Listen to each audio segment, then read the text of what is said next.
Good morning, everyone. Happy Sunday. Creator Mom here. I'm going to read a passage from a book called Spontaneous Manifestations from Zero, Tapping into the Universal Flow by Richard Dotz.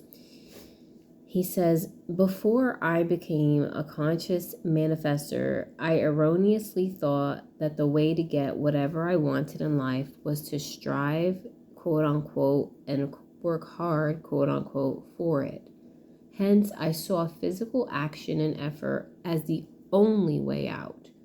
This is the way in which society has taught and conditioned us over hundreds of years. If you want something, work for it, is the adage that is constantly being promulgated. This saying works to a certain extent in our physical society, until we realize that there are things that elude us even with our best efforts. There is only so much we can do and so much physical effort that we can make.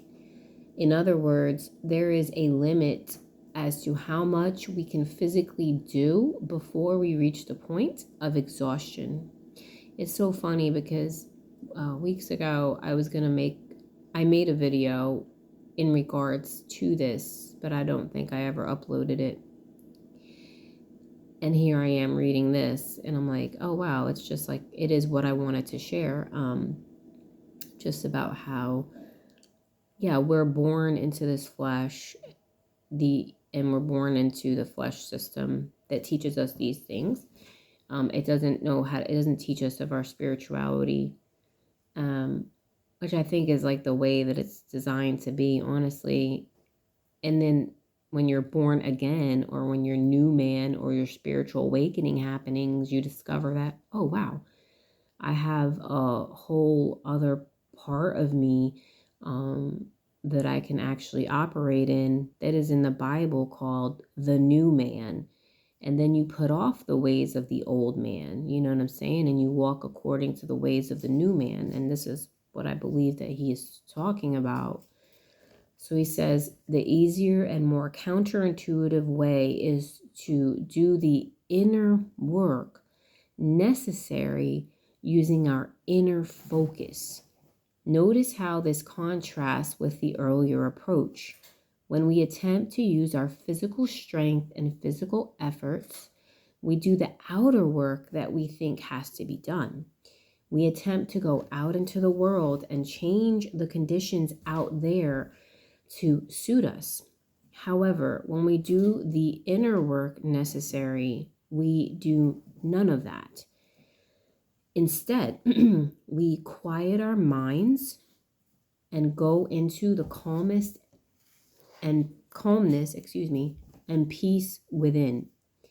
We clear away all blocks on the inside, negative thoughts, emotions, beliefs, and feelings that prevent us from getting what we want.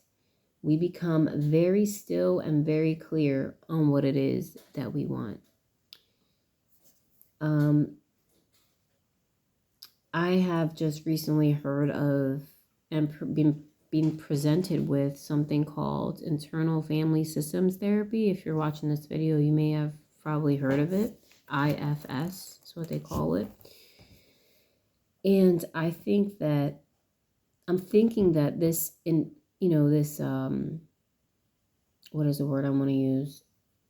This method or whatever could actually be like really useful. They have like what's called, your true self in the middle, and then your exiles, which are your vulnerable parts, your vulnerable beliefs, let's say. And then you have your managers, who are protective. I just started kind of learning about it and trying to apply it into my own life. And there's the firefighters.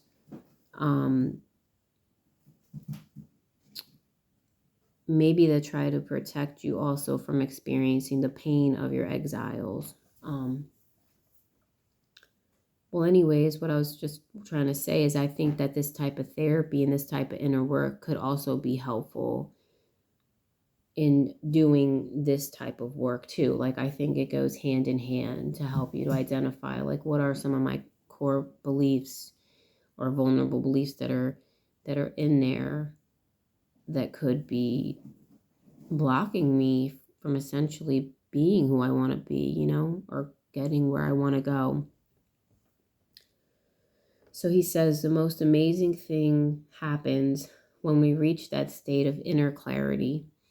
The first thing that often happens is that outer circumstances now start to rearrange themselves to suit us. Instead of us having to go out there and rearrange things in the world through physical action and effort, now the outer conditions rearrange themselves to suit our intentions. It is as if the whole world is conspiring on our behalf. Opportunities present themselves, people start approaching us, and things start to fall into place. However, I estimate, sorry, my screen went blank. However, I estimate that less than 5% of the population adopts this way of operating in the world because of a few reasons. First, it requires an extraordinary amount of faith and courage, at least at the beginning. Second, it requires that we do the inner work necessary and channel our inner focus in the right way. And finally, third, it runs contrary to everything that we have been taught in school and everything that we have been taught about hard work. So yeah, I'm going to stop there. I just wanted to share that. I'll share more goodies as it goes along, but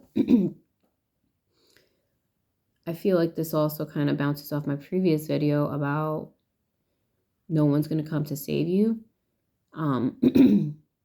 Because he also was saying, like what I was saying in that video, when you start to believe and make certain intentions and do the inner work, things do come, not to save you per se, but to assist. Or in another book I read, first you believe, and set your focus and attention, and then the power comes to assist. But first you have to believe. So in the sense of don't wait and don't sit around waiting for somebody to come save you, I think it starts internally with saying, because when you have a victim mindset, it could be hard to believe that there's anything for you to need to work on, because everybody in the world has harmed you and done something to you. But when you come out of a victim mindset, you're like, yeah, like Cecilia Hendricks said in her video, like, I have been victimized, but my identity isn't of a victim, but I have been victimized. That's something that has happened to me, but, I'm doing the inner work. So, because I do not identify as a victim, I think that's why people use the word survivors now, but still.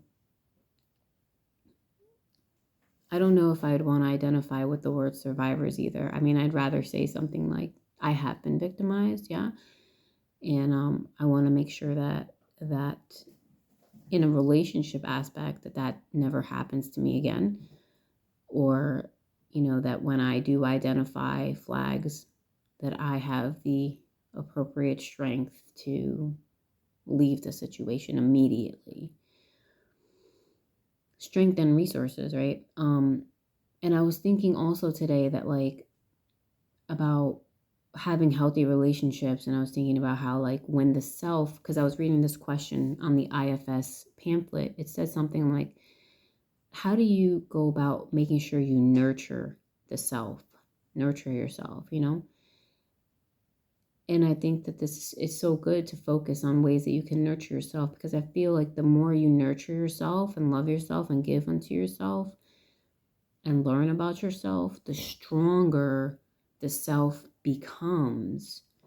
And when the self is strong and whole and feels complete and loved without needing that externally per se, the self is in a better place to pick up on those red flags and say, you know what, even though I feel these emotions of lovingness and I really want this feeling that I'm feeling that I get when I'm with this person, I am identifying some red flags here that are dangerous and I think that I need to leave.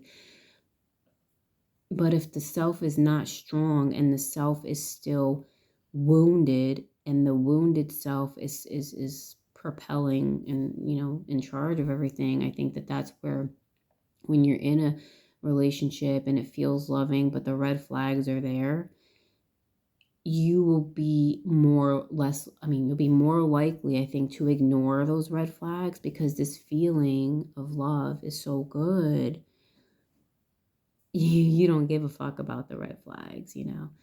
You betray your kind of, it's, I'm not going to say you betray yourself because the wounded self feels like it needs that love. So you don't really feel like you're betraying yourself. You feel like you need this. You know what I'm saying? You feel like you need it. It's doing something for you. So you're like, fuck the red flags because I need this, you know. But when you've fixed yourself and your needs, and you're meeting your needs and your self is strong, you'll be in a better place, I think, to acknowledge those flags and honor yourself in a healthier way. It won't feel like you're giving that up, like, oh my God, I can't give up this feeling and sensation of love. I need this so bad. It won't be like that because you will already be filled, you know? I think as you get older, I think it might get a little bit easier to start understanding these concepts because I remember when I was younger, like, you know, my later teen years and stuff, and I would hear things like, you have to love yourself first, you have to love yourself first, and then you can love others. And it never clicked for me because I think that my heart was more in a desperation energy. You know, the self needed this love or something, or, you know, love, and it needed it, you know. And then, so maybe as we get older and we do more of the inner work, we won't find ourselves needing that outer love as much. We won't need it. Well, you know, it's just all the cliches that they say when I was young. I'm not going to say when you're young, because some people have more of a whole healed, you know, complete self when they're younger.